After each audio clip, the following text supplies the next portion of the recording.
Hoje a gente quer compartilhar essa mensagem contra a cultura. Nós fizemos no ano passado, no UP, quem era do UP aí, participou da série Contra a Cultura. Nós fizemos algumas mensagens e hoje a gente quer falar sobre isso. A gente condensou praticamente a primeira mensagem daquela série. Obrigado, irmão. É um tema muito importante, interessante, que estava tudo organizado aqui para a gente começar 8h10 e de repente falhou tudo, faltou som, a projeção não funcionava, tiveram que reiniciar o computador. O inimigo fica furioso quando a gente vai compartilhar essa mensagem. Ano passado foi a mesma coisa. Eu lembro que foi uma luta muito grande na semana e no dia da gente ministrar essa mensagem, porque ela é realmente algo muito importante, diz muito a respeito ao tempo que a gente está vivendo. Eu recomendo que, se você gosta desse tema, cultura, que você leia esse livro, Contra a Cultura, do pastor David Platt. Fala sobre pobreza, homossexualismo, racismo, escravidão sexual, imigração, perseguição, aborto, orfandade, pornografia, imoralidade. Temas do nosso tempo. Se você quer entender tudo isso à luz da palavra de Deus e ir mais fundo, recomendo esse livro maravilhoso. E essa mensagem é inspirada nesse livro, Contra a Cultura. Vamos ver se está funcionando aí. Com certeza, né, Salles? Está funcionando. Aí, ó. Eu quero começar com um texto. É incrível que eu e o William não combinamos e ele usou exatamente o texto que embasa essa mensagem. Se não é Deus, eu não sei o que é. Romanos 12:2. Foi o texto que ele usou para fazer a abertura. Na versão Almeida, Revista Atualizada, ele escreve o seguinte, o apóstolo Paulo: não vos conformeis com este século, mas transformai-vos pela renovação da vossa mente, para que experimenteis qual seja a boa, agradável e perfeita vontade de Deus. Na outra versão, Nova Versão Internacional, ele escreve assim: não se amoldem ao padrão deste mundo, mas transformem-se pela renovação da sua mente, para que sejam capazes de experimentar e comprovar a boa, agradável e perfeita vontade de Deus. E tem uma outra versão que eu gosto muito dela, a Nova Versão Transformadora, e ela diz o seguinte: não imitem o comportamento e os costumes deste mundo, mas deixem que Deus os transforme por meio de uma mudança em seu modo de pensar, a fim de que experimentem a boa, agradável e perfeita vontade de Deus para vocês. É sempre interessante a gente, quando você vai estudar a palavra, você lê no máximo de versões que você puder, porque isso te ajuda a entender melhor o texto. Mas o que ele está falando aqui? Ele está falando sobre cultura. Não imitem, não assuma como modelo, não tome como padrão o comportamento e os costumes desse mundo. O que é isso? A cultura. Não tome como modelo para a sua vida a cultura desse mundo, o senso comum desse mundo. Ah, mas está todo mundo fazendo, todo mundo faz. Agora é assim, agora é normal, aquilo que era feio agora é bonito. Não tome isso como padrão, a cultura do mundo, mas deixem que Deus os transforme. O que ele está falando? Em ato contínuo, deixar que Deus nos transforme. É ato contínuo, é continuamente Deus me transforma. Eu não quero assumir a cultura do mundo, o modelo do mundo, o comportamento do mundo, eu não quero imitar isso, me transforma, Senhor, em ato contínuo. É isso que ele está falando aqui, o apóstolo Paulo, aos Romanos, capítulo 12, verso 2, se você está anotando aí os textos. Depois eu vou mandar esse material, tem um material bem completo dessa mensagem.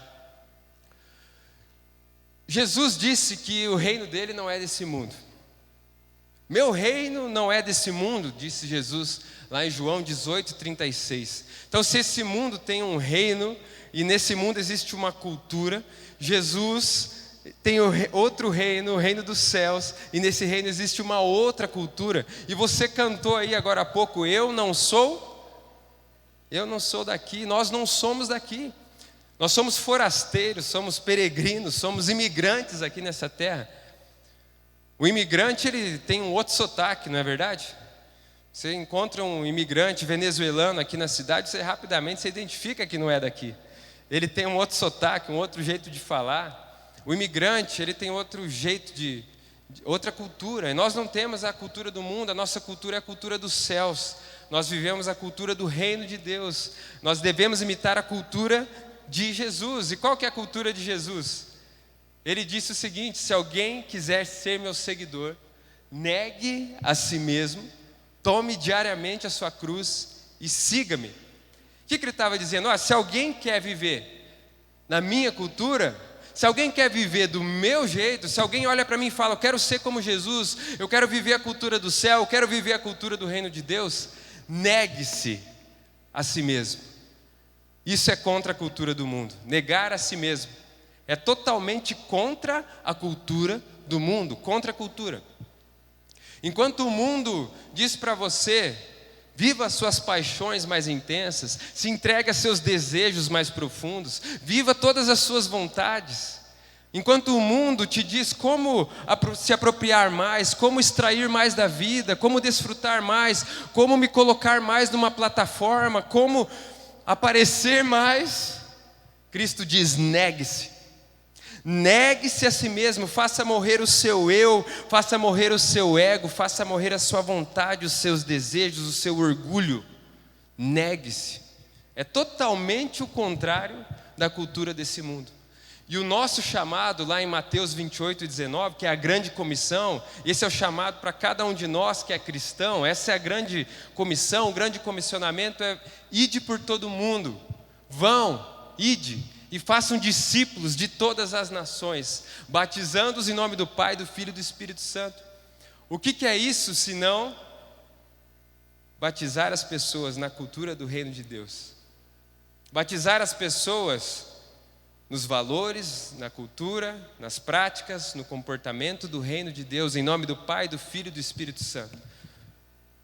Jesus está nos enviando para corajosamente compartilharmos as nossas convicções com as pessoas.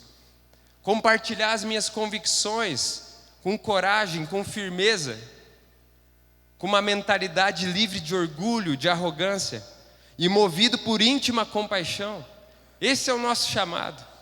Impactar as pessoas no nosso jeito de falar, no nosso jeito de viver, comportamento, práticas, valores. Esse é o seu chamado.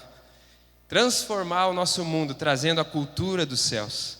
É isso que Jesus veio fazer aqui, trazer a cultura dos céus. É por isso que nós estamos aqui, para trazer o céu na terra. Não é apenas para ir para o céu, mas para trazer o céu na terra aqui agora. Isso é viver a cultura do reino de Deus. Mas afinal, o que é cultura? O que significa cultura? A palavra cultura ela vem do original, do latim, colere, que significa cultivar. Cultivar a terra vem dessa ideia da produção agrícola, por isso que se usa produzir determinada cultura. O original da palavra é isso, é cultivar, desenvolver, produzir. Cultura está relacionado a estilo de vida, forma de vida, a nossas crenças, aos nossos costumes enquanto geração, enquanto sociedade, comportamentos da geração, ao acúmulo de conhecimento histórico, a uma cosmovisão, que é um conjunto de pressupostos pelos quais nós entendemos o que é certo, o que é errado, pelos quais nós vivemos a nossa vida no cotidiano. Diz respeito aos valores da nossa sociedade. Cultura diz respeito à forma de expressão criativa. Diz respeito a ideias que permeiam a nossa geração, a nossa sociedade. Cultura diz respeito a instituições que fazem parte da nossa sociedade. Diz respeito à herança social passada de geração em geração. Diz respeito aos símbolos da nossa geração. Tudo isso é cultura. E para a gente entender o tempo que a gente está vivendo, o momento que nós estamos vivendo, essa cultura pós-moderna, que nós vivemos num tempo da cultura pós-moderna, para nós entendermos onde estamos, a gente precisa olhar para de onde viemos. Para entender o presente, a gente precisa conhecer e estudar o passado. Como chegamos até aqui? Só pode ser entendido quando nós olhamos o passado. Quais foram as bases, o que aconteceu lá atrás que nos trouxe até aqui. Eu vou mergulhar um pouquinho aqui em história agora, você vai ter um pouquinho de nostalgia aí das aulas de história, mas daqui a pouquinho a gente volta. É só para a gente conseguir chegar no cerne dessa mensagem. Vou pegar ali depois de Cristo, tá? Não vou voltar lá em Adão e Eva. Vou pegar ali depois de Cristo. Quando Cristo morreu e ressuscitou, Ele inaugurou aqui a igreja, a sua igreja, Ele estabeleceu a sua igreja. E quando você lê lá em Atos 2, aquele capítulo maravilhoso, a igreja primitiva, os cristãos começavam a criar uma cultura do reino de Deus. Os cristãos começavam a compartilhar os seus bens, eles tinham a simpatia do povo, eles começaram a transformar as práticas, os valores, os comportamentos da sociedade. Aquele que roubava, agora parou de roubar. Aquele que mentia, parou de mentir. Aquele que adulterava, parou de adulterar. As pessoas começaram a ser completamente transformadas. A sociedade começou a ser transformada. E você sabe da história, o inimigo ficou furioso. E o que ele começou a fazer? Ele começou a perseguir os cristãos. Cristãos começaram a ser mortos, perseguidos, e começaram a se espalhar pelo mundo todo. Começaram a sair de Samaria, da Judéia, e começaram a ir até os confins da terra, conforme Cristo tinha ordenado. Passado 3 séculos, ali em 312 depois de Cristo, o imperador Constantino, ele instituiu o cristianismo como a religião oficial do império. A partir daquele momento, todos se tornaram cristãos. Todos, inclusive aquele que fumava, que bebia, que adulterava, que mentia. Todos se tornaram cristãos nominais. Talvez daí que surgiu o católico não praticante, né? Eu nunca vi um crente não praticante, cristão não praticante, salvo não praticante. Tem como não? Eu sou um rico não praticante. Não tem como, né? Ou é ou não é. Mas foi instituído o cristianismo como uma religião oficial. Então, todo mundo agora era cristão. Isso, de um lado, trouxe uma grande influência para a Igreja Católica. Ela passou a exercer influência sobre tudo que era produzido na educação, na ciência, na filosofia, na arquitetura, na música, nas artes. Nesse período, houve uma produção imensa de conhecimento na humanidade e de muitas bases, muitas leis, muitas coisas boas foram criadas nessa época. Quando a gente fala de mundo medieval, a gente está falando até o século XV, aproximadamente. O grande problema é que, com o passar dos anos, a igreja começou a ter a sua fé diluída. Com o passar dos anos, a cultura da igreja começou a ser poluída pela vontade de homens. E você conhece a história. Várias heresias entraram na igreja, práticas religiosas vazias, corrupção, enfim. E tudo isso foi contaminando o cristianismo puro que foi instaurado por Jesus e pela igreja primitiva. O cristianismo, naquele momento, a igreja se tornou uma estrutura desprovida de poder, desprovida de paixão, desprovida da verdadeira fé. Isso fez com que, ali por volta de 1500, século XV, começassem as reformas. E você sabe da história de John Wesley, de Calvino, de Martinho Lutero. Eles foram avivalistas que olhavam para a igreja e falaram: não, assim não dá. Isso virou um governo de homens, virou uma prática de homens, e começaram a reforma. E nós somos fruto desses avivalistas, por isso estamos aqui hoje, graças à reforma protestante. Mas de outro lado, nessa mesma época, nós entramos na Renascença. Olha a nostalgia aí. Renascentismo. Enquanto de um lado existem os avivalistas, de outro lado, o renascentismo. São pessoas que olham para a igreja e repudiam totalmente aquilo que estava acontecendo, mas repudiam também totalmente a palavra, as práticas, os costumes cristãos. Aquele modelo teocêntrico, onde Deus era o centro de tudo, é totalmente repudiado por essa nova fase, por essa nova cultura. A gente está falando aqui agora da cultura renascentista. Então a Igreja Católica, ela perde totalmente a sua influência. E a ciência começa a surgir como uma nova autoridade. Renascentismo é isso. A ciência começa a surgir como a resposta para a sociedade. Todas as mazelas, dilemas da sociedade agora são respondidos pela ciência. Ao mesmo tempo que isso é bom no sentido de avanço científico, que a própria palavra nos diz isso, que nos últimos tempos a ciência avançaria. De outro lado, há um retrocesso em relação a valores, em relação a comportamentos, em relação a costumes. Depois do renascentismo, a gente entra no iluminismo. E aí essa escultura famosa de René Descartes, penso, logo existo, que significa e simboliza o humanismo. A partir do iluminismo, o chamado século das luzes, a gente já está aí em 1750 até 1900, século das luzes, o homem passa a ser o centro. Deus já não é mais o centro, agora o homem é o centro. O homem é a resposta para tudo. O homem é o foco, é o centro de toda a questão, de toda a cultura humana. Nesse tempo que surge também revoluções, como por exemplo a Revolução Francesa, que foi uma completa anarquia e carregada de ideologias. Nesse tempo do iluminismo, começa a se espalhar pelo mundo inúmeras ideologias malignas. Inúmeras ideologias malignas. É importante esclarecer o que é ideologia. Ideologia é uma construção de ideias. Ideologia é uma sobreposição da realidade. É uma construção de ideais ou vontades humanas, uma negação da realidade com base em vontades humanas. Por exemplo, ideologia de gênero é uma construção de ideias malignas. A ideologia ela não trabalha com fatos, ela não trabalha com a verdade. A ideologia ela trabalha com a vontade, vontade de pessoas, vontade de homens. Nós cristãos não temos ideologia. Nós não acreditamos em nenhuma ideologia e não vivemos por nenhuma ideologia. Nós vivemos por princípios. Nós vivemos pela palavra de Deus. Princípios universais. O que é um princípio universal? Tem princípios físicos e tem princípios espirituais. Por exemplo, a gravidade é um princípio físico universal. Você pode falar, eu não acredito na gravidade. Não, tudo bem, isso não muda o fato de que ela existe. O princípio espiritual é a mesma coisa. Você pode falar, eu não acredito na Bíblia. Isso não nega o fato de que ela é toda a verdade. A Bíblia contém toda a verdade.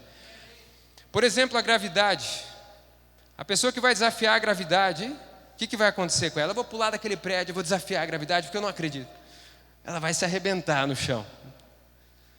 Alguns até falam, aquela pessoa está quebrando princípios. Eu entendo que a gente não tem como quebrar princípios, é o princípio que quebra a gente.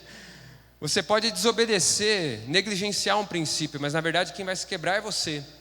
Quando nós não vivemos de acordo com a palavra, quando nós não vivemos de acordo com a verdade absoluta da palavra, quem se quebra somos nós. Quem vai se dar mal é a gente. Porque a palavra contém toda a verdade, são princípios universais, infalíveis, absolutos. Toda a verdade está na palavra de Deus. Então não seja enganado por ideologias que não passam de construções de ideias humanas. E exatamente dentro do iluminismo, estava precisando. Dentro do iluminismo, em 1848, surge um cara chamado Karl Marx. Com certeza você já ouviu falar desse cara, Karl Marx. Surge o marxismo, e esse cara foi completamente usado por Satanás, espírito de anticristo. As ideias de Karl Marx, lutas de classes, proletariado versus a burguesia. A desigualdade é causada pelo burguês. Para enriquecer, o outro tem que empobrecer. A ideia de Karl Marx é que a economia é uma matemática de soma zero. Não há como se produzir riqueza. Para eu ficar mais rico, você tem que ficar mais pobre. Ou para você ficar mais rico, eu tenho que ficar mais pobre. Não se pode produzir riqueza. E eu separei algumas coisas aqui sobre o marxismo cultural, porque o marxismo cultural ele tem invadido o nosso tempo, desde o iluminismo até a sociedade que a gente vive hoje. O marxismo cultural é uma praga e está em todas as esferas da sociedade, entranhado na mente das pessoas, inclusive na igreja, infelizmente.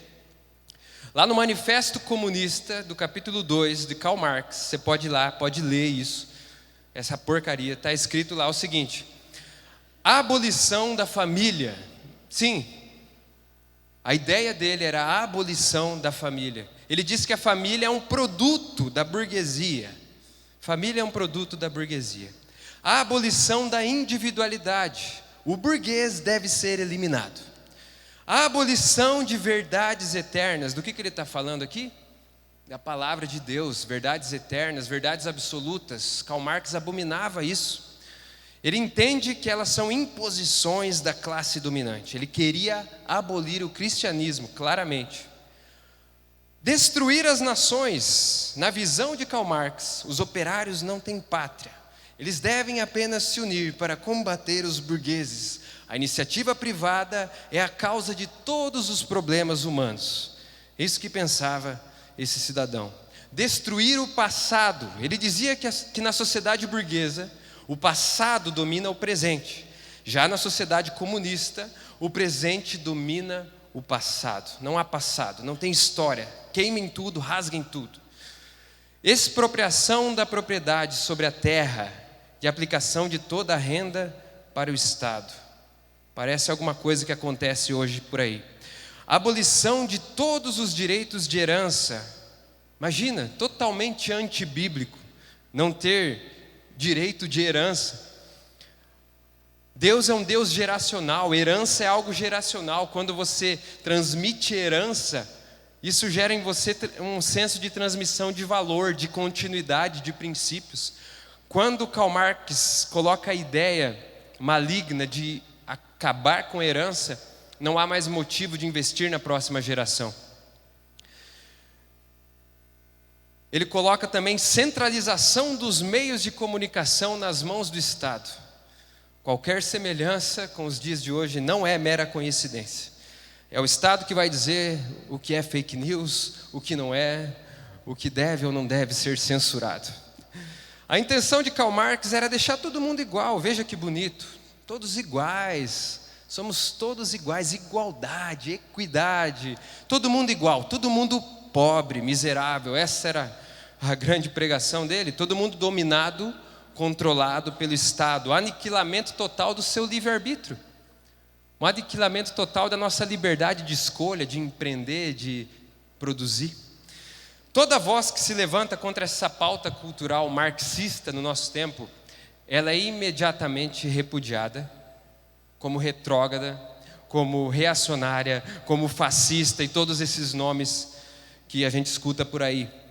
Essa massa cultural, intelectual, ela é guiada por uma lei humana, e quem se levanta contra esse senso comum, lembra lá de Romanos 12? Não se amoldem ao padrão desse mundo, ao senso comum, e a gente vê esse senso comum marxista na nossa geração. Quem pensa diferente, quem fala de acordo com a palavra de Deus é cancelado. É o cancelamento que a gente vê por aí. Começou lá nessa época, 1848. Esse formato ideológico instituído pelo marxismo cultural, que tanto permeia a nossa sociedade, ele é baseado numa luta de classes. Ele institui uma luta de classes, é criar um conflito entre as classes, negros contra brancos, homens contra mulheres, homossexuais contra heterossexuais. O objetivo, o grande objetivo, é dividir as pessoas para dominar, o Estado dominar. Vamos avançar. Mundo moderno, aí a gente já entra em 1900 até 1950. Mundo moderno já rejeita completamente tradições, valores, a confiança totalmente centralizada no homem, o humanismo toma conta. E na razão, a fim de descobrir toda a verdade. Não olho mais para a palavra, não se há por que buscar na palavra segundo a cultura moderna. Nessa época surge um discípulo de Karl Marx, um discípulo de Satanás, que foi Antônio Gramsci. Antônio Gramsci, ele escreveu um livro que ele ficou preso 9 anos, e ele escreve um livro dentro do cárcere, que se chama Memórias do Cárcere, isso em 1929, há pouco mais de 100 anos. Ele olha para Karl Marx e fala: cara, fantástico, que ideias maravilhosas. Mas é o seguinte, Karl Marx, você é muito truculento, muito briguento, e não é assim que a gente vai conseguir. Para implantar os nossos ideais, nós precisamos de uma guerra cultural. E aqui, meu amigo, ele profissionaliza o marxismo. O marxismo toma uma outra proporção a partir de Antônio Gramsci, ele se torna muito mais perigoso. Nesse material, Memórias do Cárcere, ele escreve o seguinte: a revolução cultural deve ser silenciosa, onipresente e invisível. Pegou aí? Silenciosa, onipresente e invisível. Você não vê, você não escuta, mas ela está em todos os lugares. Essa é a revolução cultural marxista nos nossos tempos. Ela está em todos os lugares.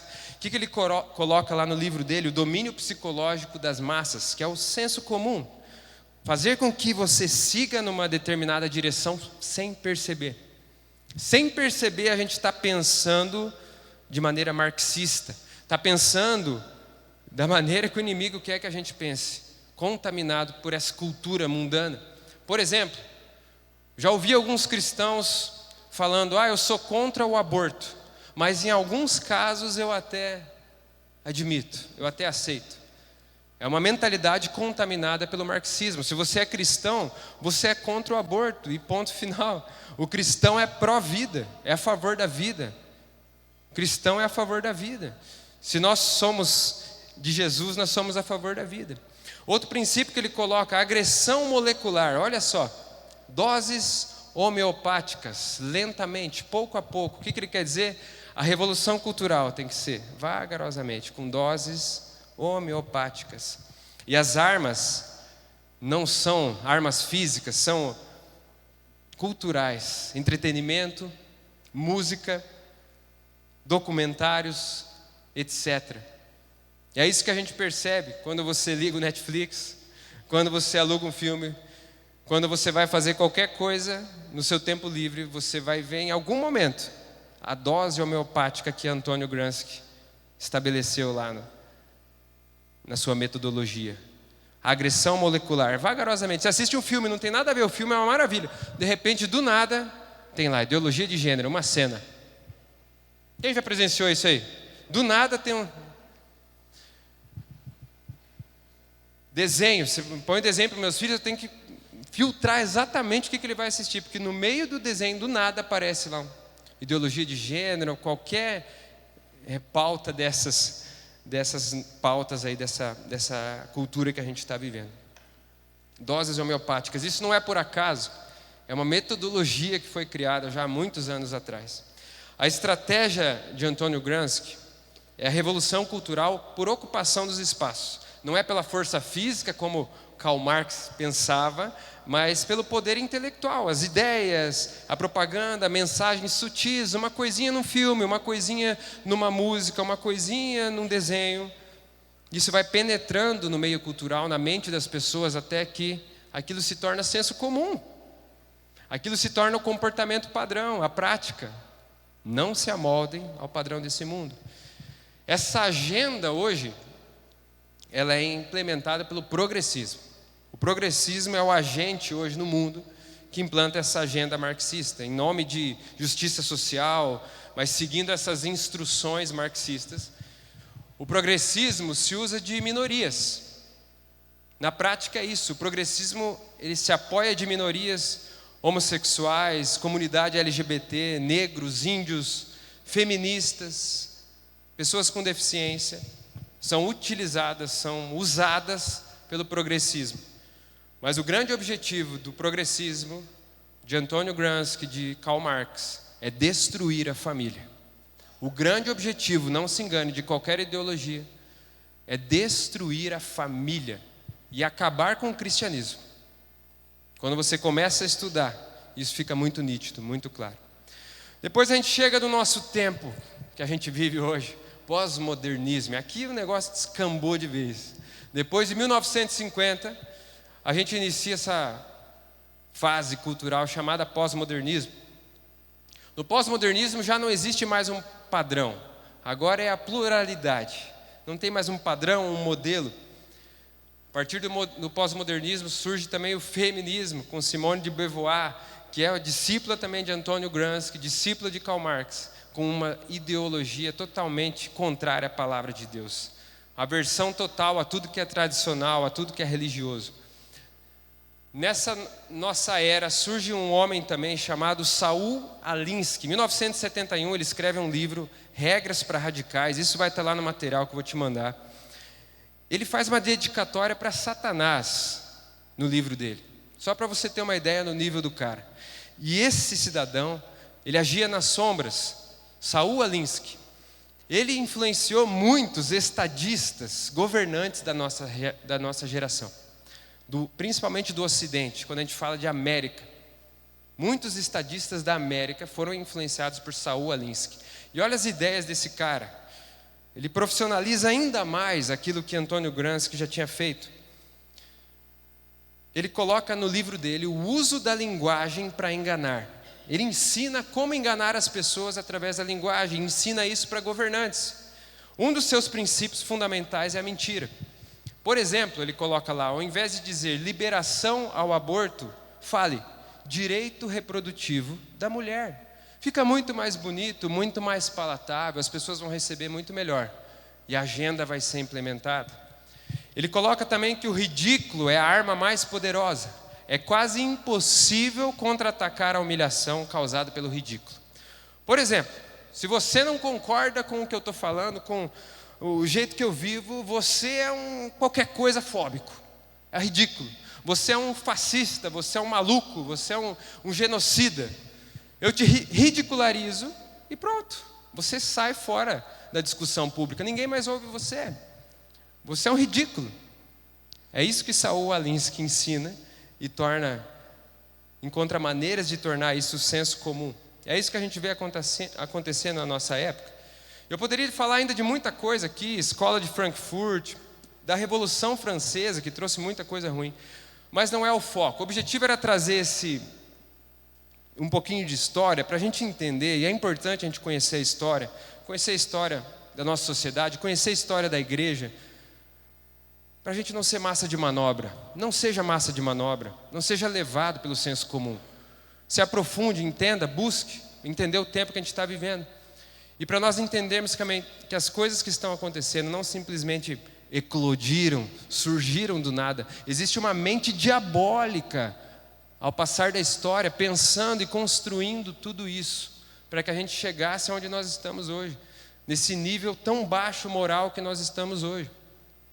E a sociedade vai de mal a pior, mas a igreja vai de bem a melhor, amém?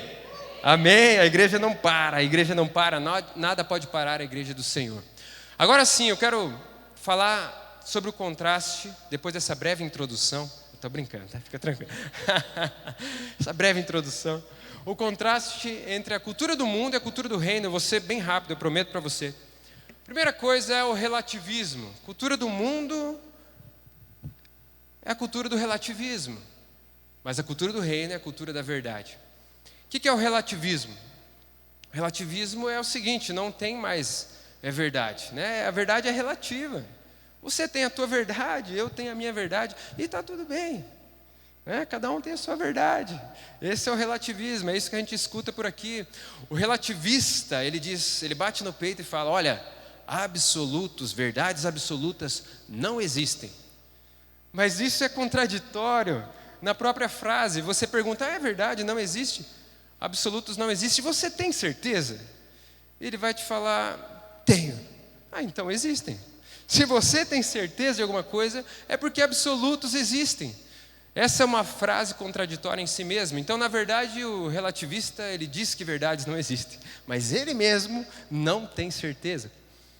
A verdade é que existe uma única verdade, que é a palavra de Deus. Qual que é o grande perigo do relativismo em nosso tempo? É a inversão de valores. A inversão de valores, porque não se determina mais o que é o bem, o que é o mal, o que é certo ou o que é errado. Cada situação pode ser analisada pela ótica do próprio sujeito, da própria pessoa.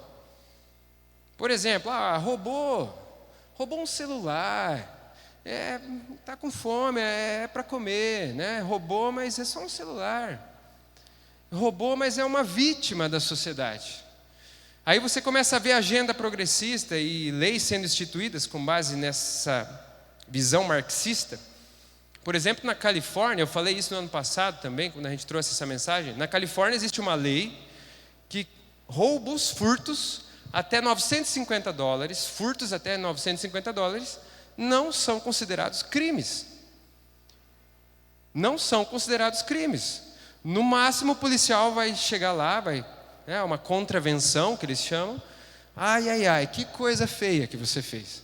Mas não é crime. Isso está gerando um caos na Califórnia. Você pode pesquisar lá no YouTube. Pessoas entram na farmácia, nos mercados, e até $950 vem para minha sacola e eu vou embora. Relativo, né? Não, até $950 o cara está roubando para comer, para sobreviver, não é um crime. Veja o relativismo influenciando as políticas. O relativismo é uma raiz também para a negação da realidade.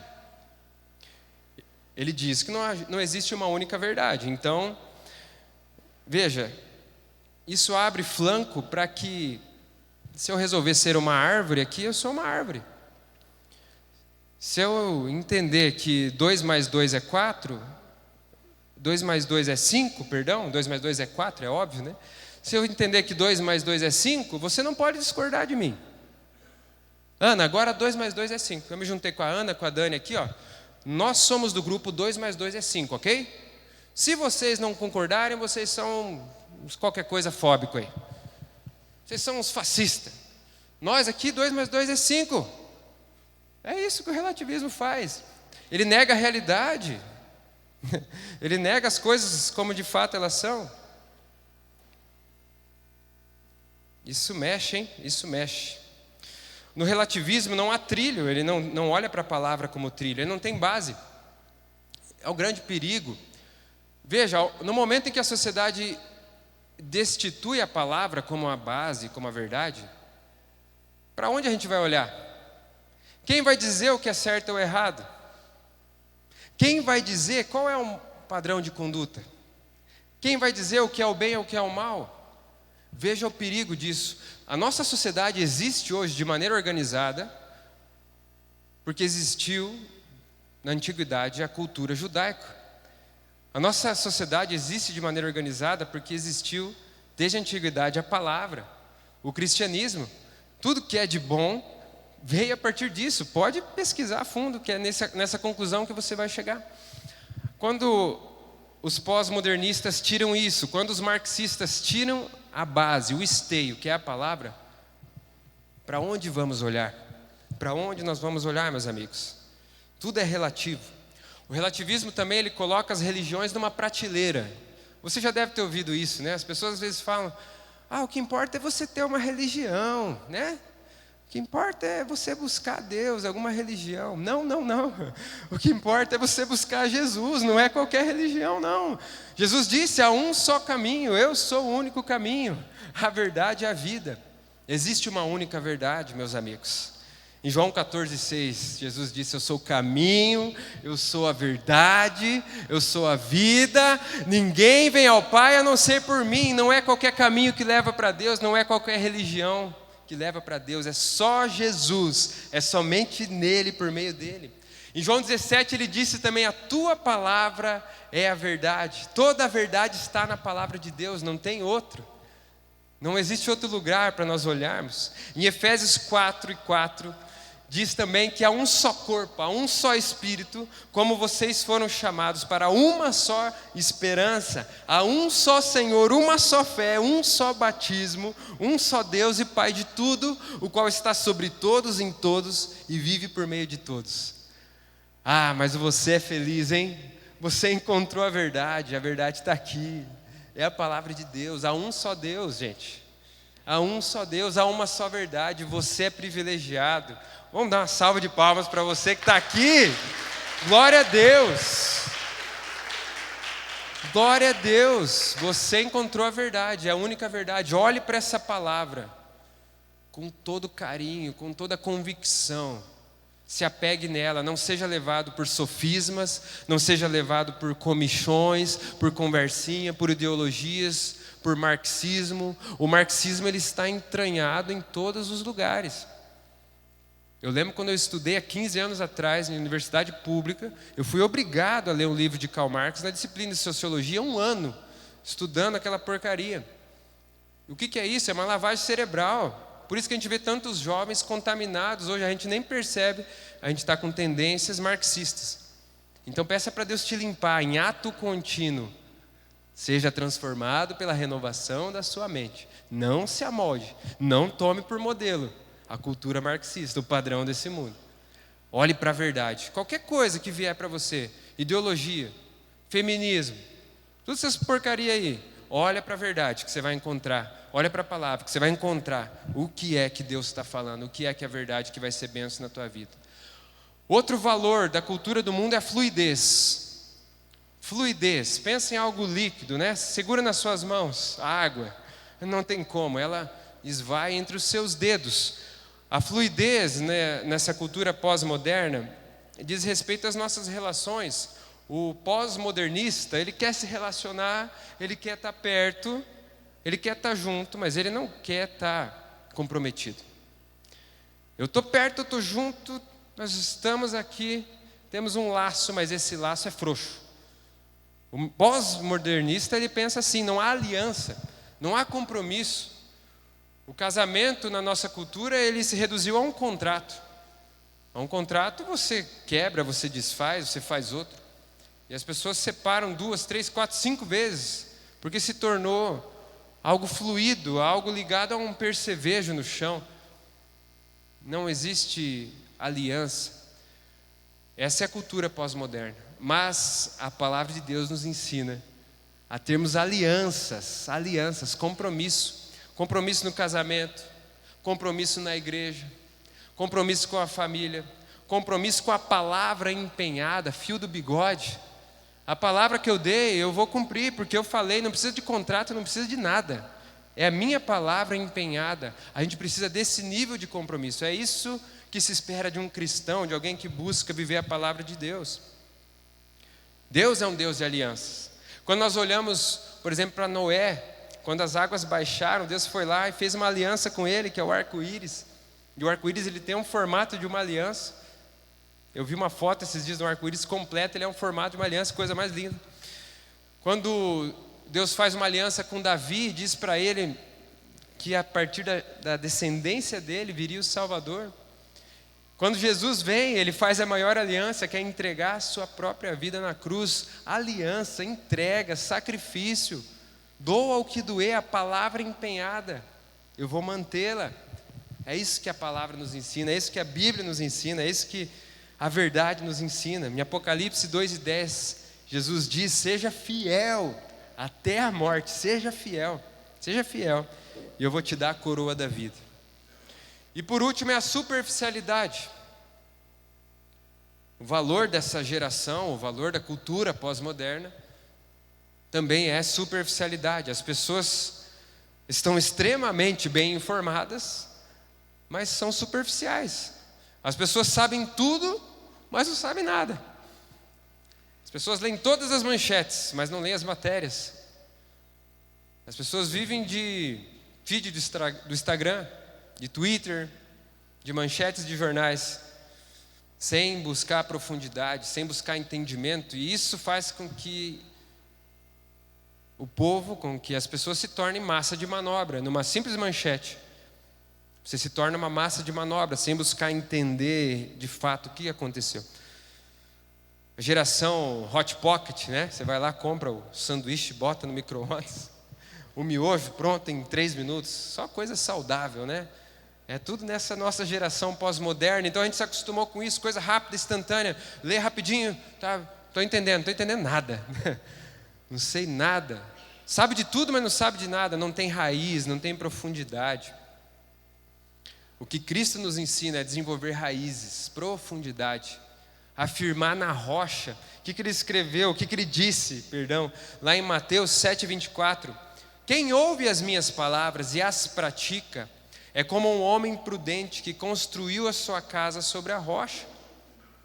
Olhar para a palavra, entender a palavra, colocar a palavra em prática, é construir a nossa vida sobre a rocha. Sobre a rocha precisa escavar, precisa perfurar, construir fundações que estarão firmes. Isso leva tempo, isso não é algo rápido, isso não é instantâneo, não é da noite para o dia, não é pronto em 3 minutos, leva tempo. E a gente precisa fugir da superficialidade, desenvolver raízes, firmar nossos pés na rocha.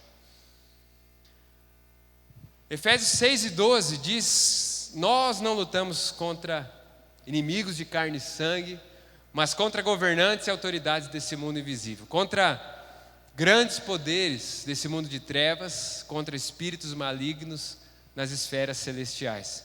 Nós falamos de várias pessoas aqui ao longo da história, mas é importante lembrar que a nossa luta jamais foi ou é contra pessoas. Nossa luta não é contra pessoas. Nossa luta é contra os poderes das trevas.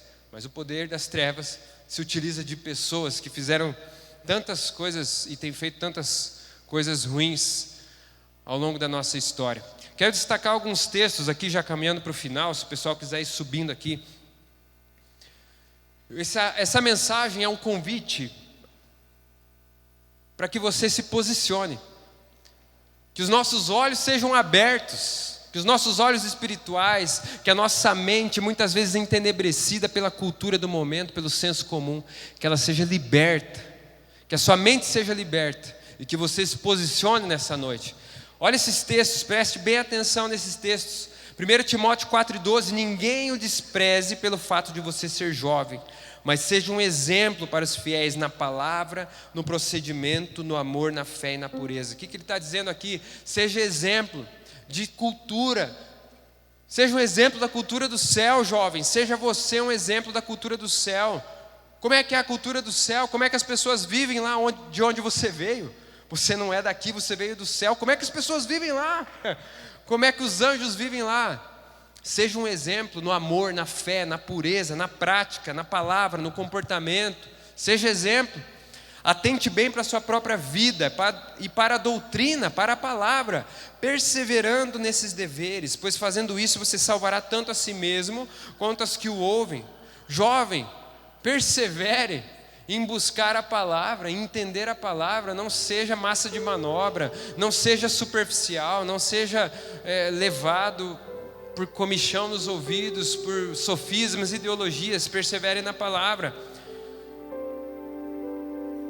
Apocalipse 3, 15 e 16 diz: conheço as suas obras, sei que você não é frio nem quente.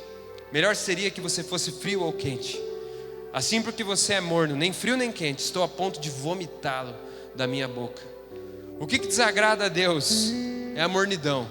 É quando nós vivemos apáticos, quando nós não vamos fundo, quando a gente é acostumado a vir na igreja, mas a gente não entende a palavra, não se entrega de verdade, não conecta com as pessoas, não busca de verdade. O convite hoje aqui é para você se posicionar. Se posicionar, toma posição. Ou é frio ou é quente, não faz sentido estar aqui se não for para você se entregar.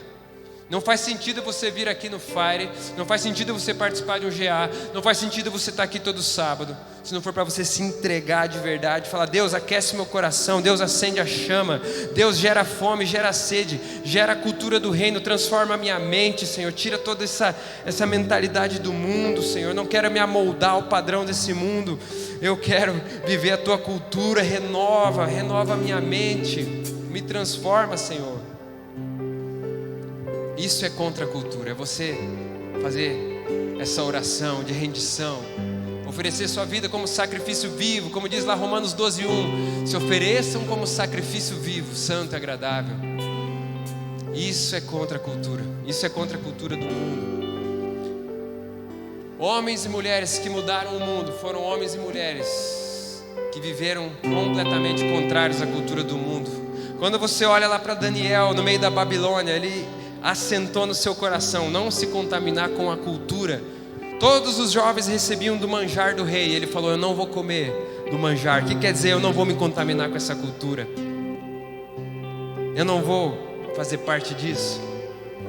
Quando você olha para Misael, Ananias e Azarias, também lá no livro de Daniel, todo mundo se curvava diante da estátua. Eles não se curvaram, foram lançados na fornalha, mas Jesus estava lá com eles. Quando você olha para a vida de Cristo, Jesus aqui nessa terra, Ele foi totalmente contra a cultura. Os homens não falavam com mulheres, Jesus chega até a mulher samaritana. No sábado, ninguém podia fazer nada, Jesus curava no sábado. Jesus foi totalmente contra a cultura e está te chamando para ser contra a cultura também, contra a cultura desse mundo, viver a cultura do reino de Deus. Se coloque de pé, vamos cantar essa canção, que o Espírito Santo possa falar ao seu coração, e depois a gente vai orar. Amém.